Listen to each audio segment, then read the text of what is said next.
Hello guys, it's me again, Kamuntika TV. Don't forget to subscribe. Ayan, thank you so much guys sa mga nag-subscribe na dyan at hindi pa nakakapag-subscribe. Ayan, subscribe na. Thank you so much in advance. Ayan.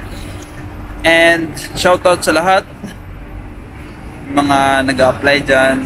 Keep it up lang. Stay strong lang. Ayan. Ayan, sasagutin lang natin yung question ng isang nag-comment sa ating isang video.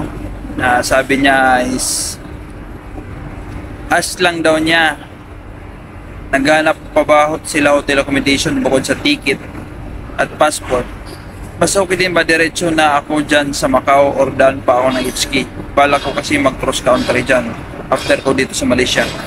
Ayan guys, dito naman sa Macau, pag nag tourist ka, hindi ka na nila hanapan ng hotel booking. Yung hanapan lang sa yung passport pagpasok mo ng Macau, kasi tatatakan yan nila at bibigyan ka nila ng 30 days stay na visa dito. 30 days ka dito maggagala, kung anong gawin mo, bahala ka sa buhay mo.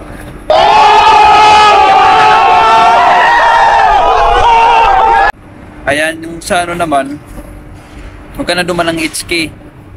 Pero di ko sure di ko alam kung may direct flight dito galing galing Malaysia papunta dito sa Macau. Pero check mo rin kung mayroon naman direct flight papunta sa Macau galing Malaysia, mag-direct ka na. Pero kung wala naman, mag-Hong Kong ka. Ayan, Hong Kong, tapos sakay ka ng bus or ferry papunta dito sa Macau. Ayan, mag cross country ka na lang sir, huwag ka na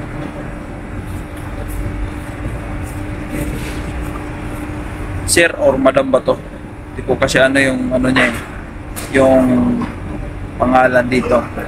Ayan, mag-direct ka na lang dito, tsaka huwag ka nang umuwi ng Pinas. Mahirapan ka pag sa Pinas ka umuwi, tapos Pinas to Macau. Mahigpit na daw sila ngayon pag mga magtutourist dito sa Macau, mahigpit na. Ayan, mahigpit sila sa mga tourist papuntang Macau kasi nga lahat na lang ng nila hinalaan na mag-apply dito sa Macau. Maigpit, ang daming question pag galing ka sa Pilipinas. Mas maganda mag cross country ka pa Malaysia, kung saan country ka, bago magpunta ka ng Macau. Kasi pag galing ka sa Pinas, di ko alam kung sureball ka na makakapunta dito makapunta sa Macau, kasi nga delikado doon yung upload sa atin Mahirap pag galing Pinas Kung doon ka pa, wag na. Ka na lang, galing Malaysia, isang country ka, Macau ka na diretso. Huwag ka na dadaan ng Pinas. Para walang problema. Diretso na. Diretso ka na dito sa Macau. And yun lang. Huwag ka nang paligoy-ligoy para wala kang problema. Yung mga booking hotel, wala yan. Pag dating mo sa Macau, meron naman dito mga hotel, pwede kami muna mag-stay ng ilang araw dyan. Tapos saka ka na maghanap ng beach space, kasi may dami naman Pilipino dito marami ka mong pagtatanungan. Yan, naka-stay ka ng dalawang araw, posible naman wala kang makilalang Pinoy dito, magtanong-tanong ka. Yan, sila na mismo yung offer sa'yo ng matitirahan mo, magtanong ka, hingi ka ng tulong.